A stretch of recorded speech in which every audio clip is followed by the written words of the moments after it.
എറണാകുളം അങ്കമാലി അതിരൂപതയിലെ വിശ്വാസികൾ വെർച്വൽ അറസ്റ്റിലോ? ഇന്ന് എൻ്റെ മനസ്സിൽ കടന്നു വന്ന ചിന്തകൾ അതെല്ലാമാണ്. നമുക്കറിയാം, നമ്മുടെ ഈ ലോകത്ത് ഇപ്പോൾ ഡിജിറ്റൽ അറസ്റ്റിൽ നടക്കുന്നുണ്ട്. വെർച്വൽ അറസ്റ്റിൽ ആൾക്കാരെ കുരുക്കി പണം സമ്പാദിക്കുന്നവരുണ്ട്.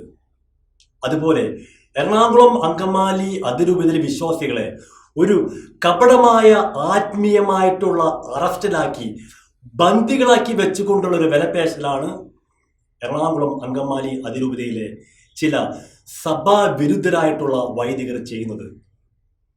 വിശ്വാസികളെ സഭാവിരുദ്ധ പ്രവർത്തനങ്ങളിൽ ഏർപ്പെടാൻ വേണ്ടി അവരെ മസ്തിഷ്ക പ്രക്ഷാളനം ചെയ്ത് അവരെ രൂപപ്പെടുത്തിയെടുക്കുന്ന ഒരു അവസ്ഥയിലേക്കാണ് എറണാകുളം അങ്കമാലി അതിരൂപതയിലെ ചില സംഭവവികാസങ്ങൾ തെളിയിക്കുന്നത്. ഈ അടുത്ത കാലത്ത് മഞ്ഞപ്പുറ ഫെറോന പള്ളിയിൽ ഒരു യുവ വൈദികൻ വിശുദ്ധ കുർബാന അർപ്പിച്ചുകൊണ്ടിരിക്കുന്ന വൈദികന്റെ മൈക്ക് ഓഫ് ചെയ്യുന്നു. നമുക്കെല്ലാം ഒരിക്കലും നമുക്ക് സങ്കല്പിക്കാൻ പോലും പറ്റാത്ത ഒരു പ്രകടനമാണ് ഈ ഒരു യുവ വൈദികൻ ചെയ്തത്.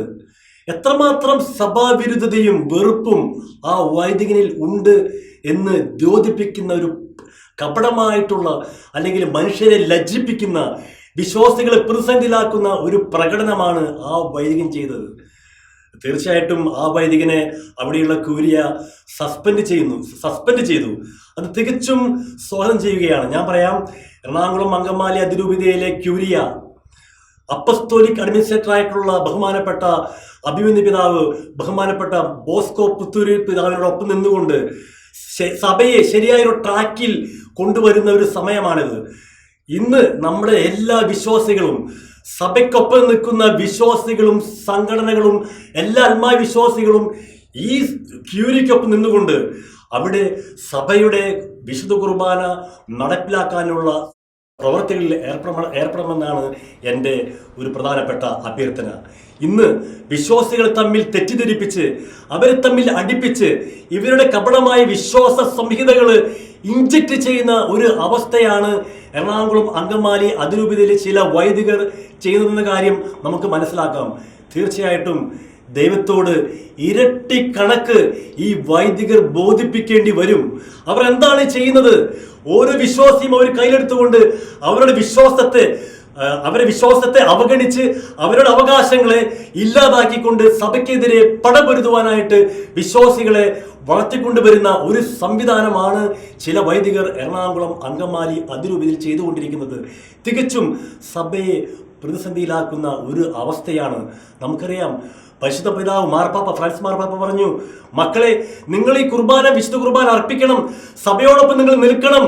മേജർ ആർച്ച് ബിഷപ്പും മാർപ്പാപ്പയും മറ്റുള്ള ഉന്നത അധികാരികളും പറയുന്ന കാര്യം നിങ്ങൾ ചെയ്യണമെന്ന് മാർപ്പാപ്പ നിരന്തരം പറഞ്ഞിട്ടും ആ മാർപ്പാപ്പയുടെ വാക്ക് വില കൽപ്പിക്കാതെ, മേജർ ആർച്ച് ബിഷപ്പിന്റെ വാക്ക് വില കൽപ്പിക്കാതെ, സിനഡിനെ പരിഗണിക്കാതെ ഇവിടെയുള്ള ചുരുക്കം ചില വൈദികർ ചെയ്യുന്ന ഈ കപട ആത്മീയത എറണാകുളം അങ്കമാലി അതിരൂപതയെ ഏറ്റവും വലിയൊരു പ്രതിസന്ധിയിൽ കൊണ്ടെത്തിക്കുമെന്ന് തീർച്ചയാണ്.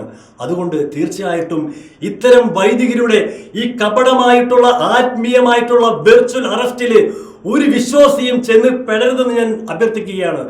എല്ലാ വിശ്വാസികളും, എല്ലാ സംഘടനകൾക്കും ധാർമ്മികമായിട്ടുള്ള ഒരു ഉത്തരവാദിത്തമുണ്ട്.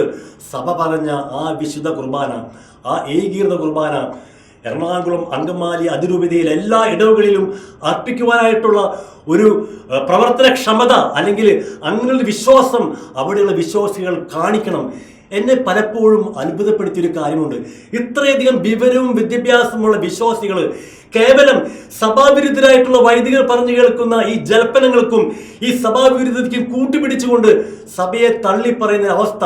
അവിടെയുള്ള വിശ്വാസികൾ ചിന്തിക്കണം, നിങ്ങൾ ഏത് ട്രാക്കിലാണ് പോകുന്നത്? നിങ്ങൾ യഥാർത്ഥമായിട്ടുള്ള സത്യവിശ്വാസത്തിലാണ് നിങ്ങൾ ചലിക്കുന്നത്?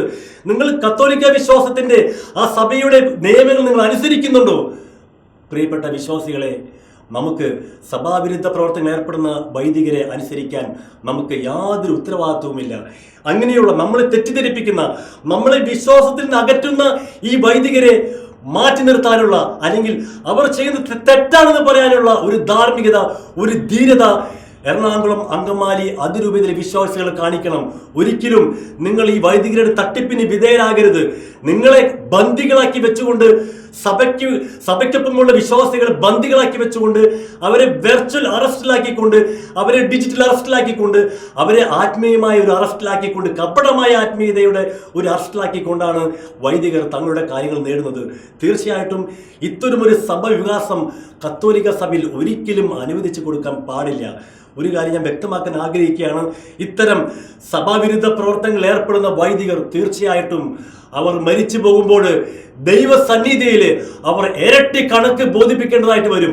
ഈ പാവപ്പെട്ട കുഞ്ഞുങ്ങളെ, ഈ വേദപാഠം പഠിക്കുന്ന കുഞ്ഞുങ്ങളെ കടുത്ത സഭാവിരുദ്ധ പ്രവർത്തനങ്ങളിൽ ഏർപ്പെടാനായിട്ട് പഠിപ്പിക്കുന്ന ഈ വൈദികര് എന്ത് മാതൃകയാണ് ഈ ലോകത്തിന്, ഈ ക്രൈസ്തവ ലോകത്തിന്, അല്ലെങ്കിൽ കുടുംബങ്ങൾക്ക്, വിശ്വാസികൾക്ക് പകർന്നു നൽകുന്നത് നമ്മൾ ചിന്തിക്കണം. ഇങ്ങനെയുള്ള അവസ്ഥയിൽ നമ്മൾ എന്താണ് ചെയ്യേണ്ടത്? യഥാർത്ഥ വിശ്വാസം മനസ്സിലാക്കിക്കൊണ്ട്, നമ്മുടെ മാതാപിതാക്കൾ ചെറുപ്പത്തിൽ പറഞ്ഞു തന്ന വിശ്വാസം മനസ്സിലാക്കിക്കൊണ്ട് സഭയോടൊപ്പം നിൽക്കുവാനും, മാർപ്പാപ്പയോടൊപ്പം, നമ്മുടെ സീറോ മലബാർ സഭയോടൊപ്പം, നമ്മുടെ സീറോ മലബാർ സിനഡിനോടൊപ്പം, മേജർ ആർച്ച് ബിഷപ്പിനോടൊപ്പം, മറ്റുള്ള എല്ലാ വൈദികരോടും മെത്രമാരോടുമൊപ്പം നിന്നുകൊണ്ട് യഥാർത്ഥമായ ഒരു വിശ്വാസ സമൂഹത്തിലേക്ക്, ഒരു വിശ്വാസത്തിൻ്റെ ആരാധനാക്രമത്തിലേക്ക് എറണാകുളത്തെ വിശ്വാസികൾ കടന്നു വരണം. ഇത്തരം വൈദികരെ, സഭാവിരുദ്ധ പ്രവർത്തനം നടത്തുന്ന വൈദികരെ മാറ്റി നിർത്താനും നിങ്ങൾ ചെയ്യുന്നത് ശരിയല്ല എന്ന് ധീരതയോടെ മുൻപോട്ട് വന്ന് പറയാനായിട്ടുള്ള ഒരു ചങ്കൂറ്റം എറണാകുളം അങ്കമാലി അതിരൂപതയിലെ വിശ്വാസികൾ കാണിക്കുമെന്ന ഒരു ഉത്തമ ബോധ്യം എനിക്കുണ്ട്. നന്ദി.